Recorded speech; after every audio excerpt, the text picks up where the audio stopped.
নমস্কার নমস্কার প্রিয় দর্শক। এই মুহূর্তে আমার সঙ্গে উপস্থিত আছেন সুদূর বাংলাদেশ থেকে, ঢাকা থেকে রাজীব আহমেদ। এবং রাজীব ভাইয়ের পরিচয় খুব বেশি দেওয়ার দরকার নেই। প্রচুর দর্শক, আমার দর্শকরা প্রচুর রাজীব ভাইকে দেখেন, আমি দেখেছি। ওনার যে স্বাস্থ্য সম্পর্কে সচেতনতা মানুষের মধ্যে ছড়িয়ে দেওয়ার যে প্রচেষ্টা, সেটা বহুদিন থেকে উনি করছেন। নানানভাবে মানুষকে সজাগ করার চেষ্টা করছেন যে স্বাস্থ্য আপনার নিজের কাছে, স্বাস্থ্য আপনার নিজের হাতে।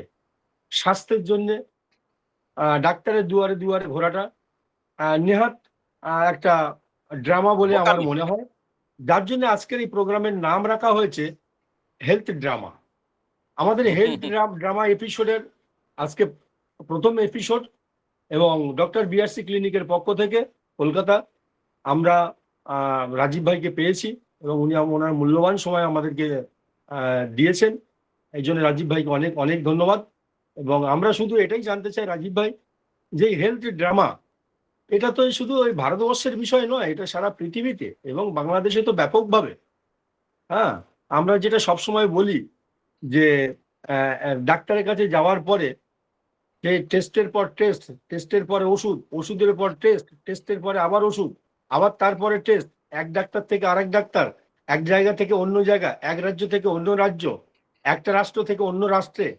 হ্যাঁ, এই যে বাংলাদেশ থেকে ভারতে আসে, বা আমাদের ভারতবর্ষে একটা রাজ্য থেকে বিভিন্ন রাজ্যে তারা এখানে ডাক্তার ভালো না, সুতরাং ওই রাজ্যে গেলে ডাক্তার ভালো। এই বিষয়টার উপরে আপনি একটু আপনার যে অভিজ্ঞতা, আপনাদের দীর্ঘদিনের অভিজ্ঞতা, সেই অভিজ্ঞতাটা একটু আমাদের দর্শককে শেয়ার করুন রাজীব ভাই। জি, ধন্যবাদ দাদা আমাকে আমন্ত্রণ জানানোর জন্য। আমি এখানে আজকে যারা এই অনুষ্ঠানটা দেখছেন তাদের সবাইকে আমার অন্তরের অন্তঃস্থল থেকে ভালোবাসা এবং শ্রদ্ধা জানাচ্ছি।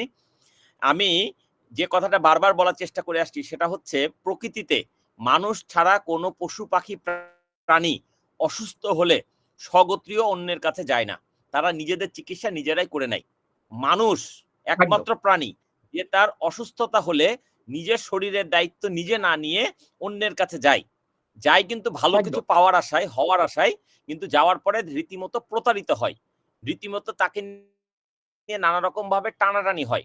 আমার একটা কথা খুব পরিষ্কার, আপনি অসুস্থ হলে ডাক্তারের কাছে যেতেই পারেন, তবে যদি একই রোগ নিয়ে, একই শারীরিক সমস্যা নিয়ে একই চিকিৎসকের কাছে ৩ থেকে সর্বোচ্চ ৪ বারের বেশি যাওয়ার প্রয়োজন হয়, তাহলে আপনি বুঝে নেবেন আপনি কোনো চিকিৎসক নয়, বরং চিকিৎসা ব্যবসায়ীর খপ্পরে পড়েছেন, যিনি আপনাকে নিয়ে তার পেশাটা টিকিয়ে রাখার চেষ্টা চালিয়ে যাচ্ছে। আমি চিকিৎসা গ্রহণের বিরোধিতা করছি না, তবে আমি মনে করি প্রত্যেকটা মানুষের উচিত তার নিজের স্বাস্থ্যের কারিগরি দিকগুলো তার নিজের জেনে রাখা উচিত। আপনি যদি একটা নতুন মুঠোফোন কেনেন, একটা হ্যান্ডসেট কেনেন, বা একটা কম্পিউটার ল্যাপটপ কেনেন, প্রথম কিছুদিন আপনি সেটা নানাভাবে চর্চা করে প্র্যাকটিস করে বোঝার চেষ্টা করেন যে কিভাবে এটা অপারেট করতে হবে।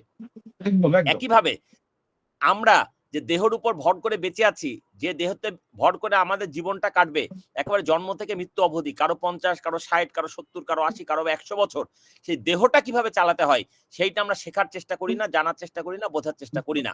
রাজীব ভাই, আপনার ভিডিওটা অফ হয়ে গেছে, আপনার প্লিজ, আপনার ইন্টারাপ্ট করছে, আপনার ভিডিওটা অফ হয়ে গেছে, প্লিজ প্লিজ প্লিজ। হ্যাঁ হ্যাঁ, আমি তো দেখতে পাচ্ছি। আচ্ছা, ঠিক আছে, যেটা বলছিলাম সেটা হচ্ছে যে আমরা পৃথিবীতে আসার আগে, মানুষ জাতি আসার আগে মানুষের প্রয়োজনীয় সকল জিনিসপত্র দিয়ে এই পৃথিবীটাকে সাজানো হয়েছে, প্রকৃতিটাকে সাজানো হয়েছে। মানুষের যা কিছু প্রয়োজন তার সবকিছু সংস্থান যোগান প্রকৃতিতে রয়েছে। মানুষ মূলত মাটি এবং পানির থেকে তৈরি, প্রকৃতির উপাদান দিয়েই তৈরি। যে কোনো মানুষ যদি মৃত্যুবরণ করে, আমরা যারা মুসলমান, আমাদেরকে দাফন করা হয়, কাউকে দাহ করা হয়, তারপর আমরা কোথায় মিশে যাই? প্রকৃতিতে মিশে যাই। তাহলে প্রকৃতির তৈরি মানুষ প্রকৃতিতে মিশে যায়। মাঝের যে সময়টুকু সে বেঁচে থাকে, সেই সময়টুকু কিন্তু প্রকৃতির দেওয়া খাবার খেয়ে বেঁচে থাকে। আমরা যে ভাত খাই, রুটি খাই, ডাল খাই, সবজি খাই, এগুলো সব কিন্তু প্রকৃতি থেকে আসে। তার মানে মাটির তৈরি মানুষ মাটিজাত খাবার খেয়ে বাঁচে, মৃত্যুর পরে মাটিতেই মিশে যাবে, এটাই প্রকৃতির বিধান। যারা এই বিধানের বাইরে যাওয়ার চেষ্টা করবে, তারাই বিপদে পড়বে। প্রকৃতিতে মানুষ ছাড়া কোনো পশু পাখি প্রাকৃতিক শৃঙ্খলা ভঙ্গ করে না, এ কারণে তারা কম বিপদে পড়ে। আর মানুষ একমাত্র প্রাণী যে প্রতি মুহূর্তে প্রাকৃতিক রীতিনীতিকে নিয়ে ইচ্ছা মতো গবেষণা করে, হেলাখেলা করে, বা সৃষ্টিকর্তার বিধান, যারা ধর্ম অনুসারী তারা ধর্ম বিধান ভঙ্গ করার চেষ্টা করে, দেখি না কি হয়। এই দেখতে গিয়েই শরীরের মধ্যে বিপদটা বাঁধিয়ে ফেলে।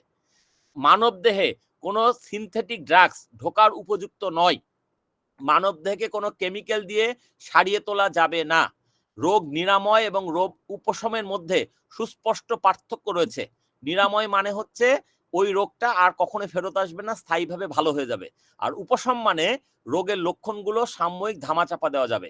বর্তমানে প্রাকৃতিক চিকিৎসা যারা গ্রহণ করেন তারা রোগ নিরাময়ের দিকে আগান, আর যারা প্রচলিত আধুনিক চিকিৎসা পদ্ধতি গ্রহণ করছেন তারা রোগ উপশমের দিকে আগাচ্ছেন। ফলে সেই রোগটা সাময়িক লক্ষণ ধামাচাপা দেয়া গেলেও রোগ কিন্তু ভালো হচ্ছে না। কিছুদিন পরে সেই রোগ আবার আরো গভীরভাবে ফেরত আসছে, আবার চিকিৎসার প্রয়োজন হচ্ছে।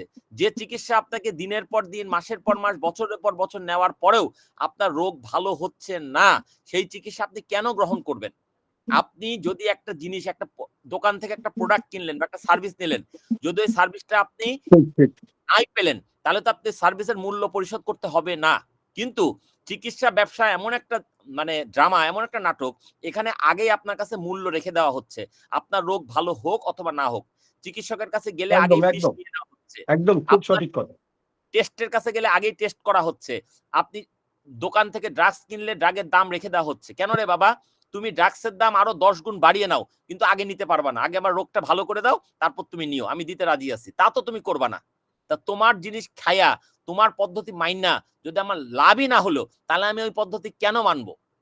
আমাদের ভারতবর্ষে ছিল পৃথিবীর আদিমতম চিকিৎসা পদ্ধতি। সেটাকে ব্রিটিশরা যখন এই উপমহাদেশ দখল করে নিল, তখন তারা আমাদের দুইটা মেন জায়গায় আঘাত করলো।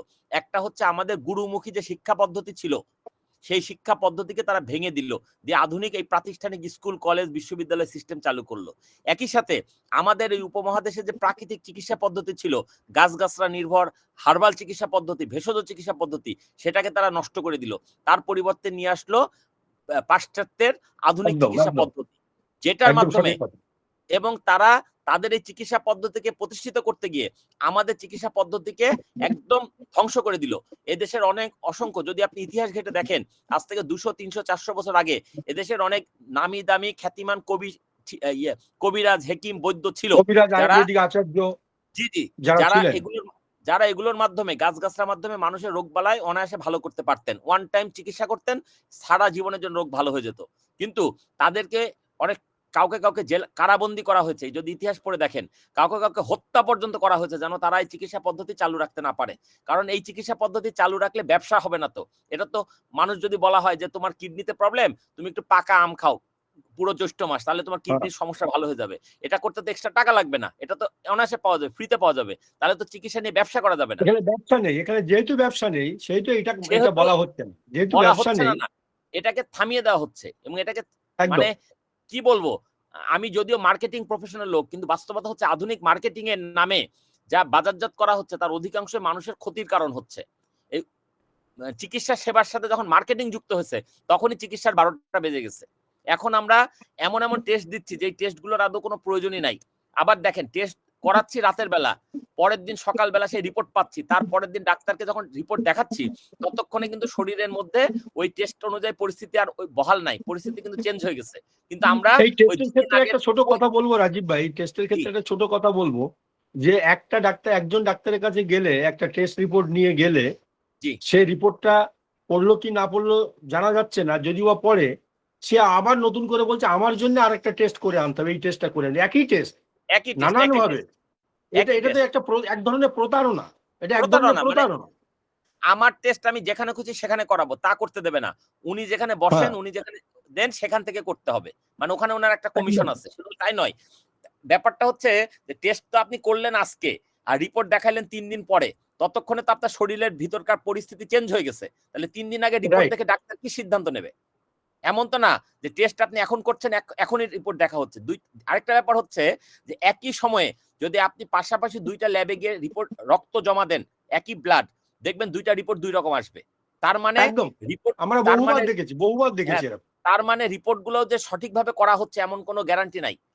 একজন প্যাথোলজিস্ট যার বেতন একেবারে মিনিমাম টাকা, তার হয়তো সারাদিনে 40টা পরীক্ষা করে দেখার ক্ষমতা আছে, তাকে দিয়ে রাখা হয়েছে 500 রিপোর্ট টেস্ট করে দাদা দেখো। আপনার ভিডিওটা আসছে না, আপনার মুখটা দেখা যাচ্ছে। হ্যাঁ এসছে?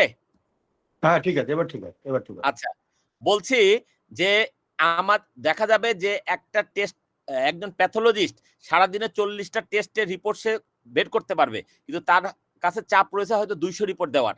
তখন সে যে কাজটা করে, কিছু রিপোর্ট সে করে আর কিছু সে আন্দাজে রিপোর্ট লিখে ছেড়ে দেয়, কারণ সে যে ঠিক লিখছে না বেঠিক লিখছে এটা পরীক্ষা করার তো দ্বিতীয় কোনো সুযোগ নাই। এভাবে আমাদেরকে প্রতিনিয়ত প্রতারণা করা হচ্ছে, ডাক্তার প্রতারণা করছে, ড্রাগস কোম্পানিগুলো প্রতারণা করছে, ডায়াগনস্টিক সেন্টার প্রতারণা করছে। এই 3D ঠেলাই আমাদের জীবন একেবারে ঝালাপালা হয়ে যাচ্ছে। এখন মানুষ যদি এগুলো বুঝতে না চায়, মানুষ যদি, আমি শিওর অনেক মানুষ এই ভিডিও দেখবে, বলবে আপনি ঠিক কথাই বলেছেন, আবার তারাই কিন্তু গিয়ে ডাক্তারের কাছে গিয়ে ধর্ণা দেবে। তো তুমি যদি এগুলো বুঝলা, ঠিক আপনার কথা আপনার বলছি। বক্তব্য একদম খুব পরিষ্কার পরিষ্কার যে আমরা যে ভারতবর্ষ এবং বাংলাদেশ বা বিভিন্ন রাষ্ট্রে যে একটা আন্দোলন কিন্তু শুরু হয়েছে, স্বাস্থ্যকে নিয়ে জি কিন্তু একটা আন্দোলন শুরু হয়ে গেছে। জি জি জি মানুষ জি জি বুঝছে না, আমি এই কথাটা বলবো না, মানুষ বুঝতে চাইছে কিন্তু মানুষের কাছাকাছি তার নিকটে কোনো ব্যবস্থাপনা নেই। ধরুন জি জি আয়ুর্বেদ বলুন বা ন্যাচুরোপ্যাথি বলুন, তার কাছে ব্যবস্থাপনা নেই, আপনার মতো মানুষেরা তার কাছে নেই। আপনি একজন মানুষ বা দুজন মানুষ বা কয়েকজন মানুষ বাংলাদেশে হয়তো তারা আন্দোলন করছে, মুভমেন্ট করছে, কিন্তু তার কাছে পৌঁছানোর যে জায়গাটা, সেই জায়গাটা মানুষের কাছে, তারা হয়তো আমাদের কথা শুনছেন, বুঝতে পারছেন এবং বাস্তবতা বুঝতে পারছেন। আমি অনেক লোকের সঙ্গে কথা বলেছি রাজীব ভাই, যে জি তারা বলছে হ্যাঁ এটা ঠিক কথা, কিন্তু আমাদের যখন একটা সমস্যায় পড়ে যাচ্ছি, আমরা কাছে কোনো ব্যবস্থাপনা পাচ্ছেন, ওই অ্যালোপ্যাথি সেই দোকানদার বসে আছে, সেই অ্যালোপ্যাথির একটা হসপিটাল আছে, নাহলে অ্যালোপ্যাথির একটা কিছু আছে। ঠিক আছে, অ্যালোপ্যাথি, আমরা অ্যালোপ্যাথিকে কেউ অবজ্ঞা করি না, কারণ অ্যালোপ্যাথি আমরা ইন্টিগ্রেটেড কনসেপ্টে, অ্যালোপ্যাথি একটা চিকিৎসা ব্যবস্থার মধ্যে পড়ে এবং আছে। সেটা ইন্টিগ্রেটেড মেথডে এমার্জেন্সির বিষয়ে, ইমার্জেন্সিতে আমরা তার সাপোর্ট তো নিতেই হবে। কিন্তু জি সারা সঠিক। পৃথিবীতে স্টাডিতে দেখা গেছে শুধুমাত্র 5% রোগের জন্য এমার্জেন্সি প্রয়োজন হয়, রাইট। 95% যে রোগ আছে তার জন্য এমার্জেন্সির কোনো প্রয়োজন নেই। সঠিক। হ্যাঁ, এর জন্য আমেরিকাতে অনেকগুলো রিসার্চ বেরিয়ে গেছে এবং রিসার্চ বুক বেরিয়ে গেছে, যেখানে বলছে এডিআর হয়ে যাচ্ছে, হুম অ্যাডভান্স হুম ড্রাগ হুম রিয়াকশন হয়ে যাচ্ছে মানুষের বডিতে। হুম মেডিসিন আর হুম কাজ করছে না, প্রথম প্রথম কিছুদিন কাজ করছে, তারপরে গিয়ে আর মেডিসিন কাজ করছে না। তখনই মানুষ কি করছে, এক ডাক্তার থেকে আরেক ডাক্তারের কাছে, এক হসপিটাল থেকে আরেক হসপিটালে, এক রাষ্ট্র থেকে আরেক রাষ্ট্রে, এক রাজ্য থেকে আরেক রাজ্যে মানুষের এই বিচরণ। মানুষ জি সঠিক। কিছুতেই তার সুরাহার রাস্তা খুঁজে পাচ্ছে না। আমরা মানুষকে যে এইভাবে বলতে চাই যে আপনারা প্রকৃতির কাছে, আপনি যদি নিজের ডাক্তার নিজে না হতে পারেন, তাহলে বাইরে আপনি ডাক্তার খুঁজে বেড়ালে জীবনে আপনার রোগ ভালো হবে না। ভালো যে হবে না। কথার পরিপ্রেক্ষিতে আমি সবসময় লোককে বলি, দিনের পর দিন হসপিটাল এবং নার্সিংহোম বেড়ে যাওয়ার মানে এই নয় যে আমাদের রোগ মুক্তি ঘটছে। দিনের বরং পর রোগ দিন, আরো যেতে বসছে। একদম দিনের পর দিন কারাগারের সংখ্যা বেড়ে যাওয়া নিশ্চয়ই আমাদের ভালো ক্রাইম লক্ষণ না। কমছে না। ক্রাইম কমছে না, ক্রাইম বাড়ছে বলে হুম কারাগারের সংখ্যা বাড়ছে। তাহলে হুম রুগী হুম বাড়ছে বলে ওষুধের দোকান, নার্সিংহোম, হসপিটাল বাড়ছে। মানুষকে হুম এই জিনিসটা সোজাসুজি বোঝাতে হবে যে দিনের পর দিন ওষুধের সংখ্যা বেড়ে যাওয়া, ওষুধের ডোজ বেড়ে যাওয়া আপনার কিন্তু রোগ মুক্তির কোনো রাস্তা, কোনো দিশা খোলা দেখাচ্ছে না। খোলা নেই। এবং প্রিয় দর্শক, সঠিক। আমার সঙ্গে রাজীব ভাই আছেন বাংলাদেশ থেকে, ঢাকা থেকে, এবং উনি দীর্ঘদিন ধরে যেহেতু স্বাস্থ্য নিয়ে মানুষের মধ্যে সচেতনতা জাগানোর জন্য আপ্রাণ চেষ্টা করছেন বিভিন্ন প্রোগ্রামের মাধ্যমে। এবং আমার কোথাও মনে হয়েছে যে রাজীব ভাইয়ের মতো এরকম মানুষদের, যেহেতু আমরা ভারতবর্ষে বসে আছি, উনি বাংলাদেশে, ইন্ডো বাংলাদেশ যে একটা সম্পর্ক, দীর্ঘদিনের চিরাচরিত সম্পর্ক, সেই সম্পর্কের খাতিরে আমি রাজীব ভাইকে খুব ধন্যবাদ জানাবো যে আমাদের সঙ্গে উনি এরকম প্রোগ্রামে উনি ওনার মূল্যবান সময় দিয়েছেন। এবং ওনার যে খুব সহজ বক্তব্য যে প্রকৃতির কাছে আপনার সব ঔষধি রয়েছে, উনি যেটা পরিষ্কার বলতে চাইছেন, প্রকৃতির কাছে থাকুন, প্রকৃতির পাশে থাকুন, প্রকৃতি থেকে যা সৃষ্টি হয় সেই সৃষ্টি থেকে আমরা সমস্ত খান পান থেকে শুরু করে আমাদের জীবন ধারণের প্রতিটা মুহূর্ত প্রকৃতির সঙ্গে জুড়ে আছে। অথচ প্রকৃতির থেকে আমরা দূরে থেকে সুস্থ থাকার যে অবান্তর চেষ্টা, সেই অবান্তর চেষ্টার বিরুদ্ধে ডক্টর বিআরসি যেমন লড়ছে সারা ভারতবর্ষে, সারা পৃথিবীতে, ডক্টর বিআরসি ক্লিনিক অলরেডি বাংলাদেশে আছে এবং হুম সারা পৃথিবীতে অলরেডি হয়ে গেছে, ভারতবর্ষে তো হাজার হাজার হয়ে গেছে, যার মধ্যে আমরা আছি। এবং আমরা আমরা চেষ্টা করছি যে নানান রোগ থেকে, আমার ইউটিউব চ্যানেল এবং ফেসবুকেও আপনি রাজীব ভাই হয়তো দেখছেন যে বিভিন্ন রোগ থেকে মানুষ কিভাবে সহজে মুক্তি পেয়ে যায়, ক্যান্সার থেকে কিভাবে সহজে মুক্তি পেয়ে যাচ্ছে। তো আপনার বাংলাদেশে আপনারও অনেক অভিজ্ঞতা আছে, সেই অভিজ্ঞতা আপনি আমাদের সঙ্গে অনেক শেয়ার করলেন, এবং আগামী দিন আমি বিভিন্ন প্রোগ্রামে আপনাকে ডাকবো, বিশেষ করে হেলথ ড্রামা এই এপিসোডে আমরা হয়তো মাসে একটা করে হেলথ এপিসোড রাখবো, যে এপিসোডে আপনাকে স্বাগত। এবং আগামী এপিসোডে আমরা কথা বলবো ডায়াবেটিস নিয়ে, এবং ডায়াবেটিস যে আম খেয়ে ডায়াবেটিস ভালো করা যায় তার বহু নমুনা আমার কাছে আছে। এবং আমার কাছে যে পেশেন্টরা এসেছিলেন, অনেকে বলে যে আপনি কি ডাক্তার? এই যে রাজীব ভাই, আপনাকেও অনেকে প্রশ্ন করে, আমি দেখেছি আপনার ফেসবুক কমেন্টসে, আপনি কি ডাক্তার, আপনি কি এমবিবিএস পাশ করেছেন? মানে এমবিবিএস হলে সে ডাক্তার, এবং এমবিবিএস পাশ করলে সেই ডাক্তার কিন্তু সব রোগ ভালো করছে। এইটাই হচ্ছে মানুষের মানে পুঁথিগত ধারণা। এই বিষয়ে আপনার কি মনে হয়? আমরা তো বলছি যে রাবার টিউব ডাক্তার, মানে গলায় যে স্টেথোটা ঝুলিয়ে রাখা হয় এটাকে রাবার টিউব বলা হয়। হ্যাঁ, এর উপরে একটা মেডিকেল সুপারস্টেশন বলে একটা মেডিকেল বুকস আসছে, এবং সেটা ডক্টর বিআরসি বিশ্বরূপ রায়চৌধুরীর একটা ট্রেনিং অলরেডি শুরু হচ্ছে 1 তারিখ থেকে, জুন মাসের, যে মেডিকেল সুপারস্টেশনের মধ্যে রাবার টিউব। এখন দেখবেন ডাক্তাররা কিন্তু অনেক ভিডিও বানাচ্ছেন এবং প্রত্যেকের গলায় ওই রাবার টিউবটা দিয়েই বানাচ্ছে, কারণ এই রাবার টিউবটা হচ্ছে তাদের একটা সিম্বল যে আমি ডাক্তার। এইটা মানুষের কাছে একটা বার্তা পৌঁছে দেওয়া। এই বিষয়ে আপনার কি ধারণা? মানে এটা তো বললাম, মার্কেটিং ঢুকে পুরো ব্যাপারটাকে একেবারে মানে ইয়ে করে ফেলছে, আমাদের থেকে বিভ্রান্ত করে ফেলতেছে আমাদেরকে। ডাক্তাররা তাদের প্রচারণা চালাবেই, কারণ তারা এটা নিয়ে বিলিয়ন বিলিয়ন ডলারের ব্যবসা তাদের চলছে, তারা তো চালাবেই। বাট আমাদেরকে এগুলো থেকে নিরাপদ দূরত্ব বজায় রাখতে হবে। আমার কথা খুব পরিষ্কার, এমন ভাবে চলো যেন রোগ না হয়, তাহলে কোনো চিকিৎসকের কাছে যাওয়া লাগবে না। নিজের স্বাস্থ্যের যত্ন নিজেকে নিতে হবে। সকল সমাধান প্রকৃতি আছে, প্রকৃতির কাছাকাছি থাকুন, প্রকৃতিকে ভালোবাসুন। খাদ্য যদি পথ্য হয়, রোগ তখন দূরে রয়। যত আপনি সঠিক খাদ্য গ্রহণ করবেন, সঠিকভাবে চলবেন, তত বেশি আপনি সুস্থ ও নিরাপদ থাকতে পারবেন। সবাইকে অসংখ্য ধন্যবাদ। নমস্কার রাজীব ভাই, আপনাকে আজকের এই প্রোগ্রামে অংশগ্রহণ করার জন্য অনেক অনেক নমস্কার। আমাদের দর্শকদেরকে জানাই যে রাজীব ভাইয়ের মতো এরকম ভিসা প্রক্রিয়া চালু হলে আমি শীঘ্রই আসবো কলকাতা, তখন আপনার সাথে সরাসরি দেখা হবে।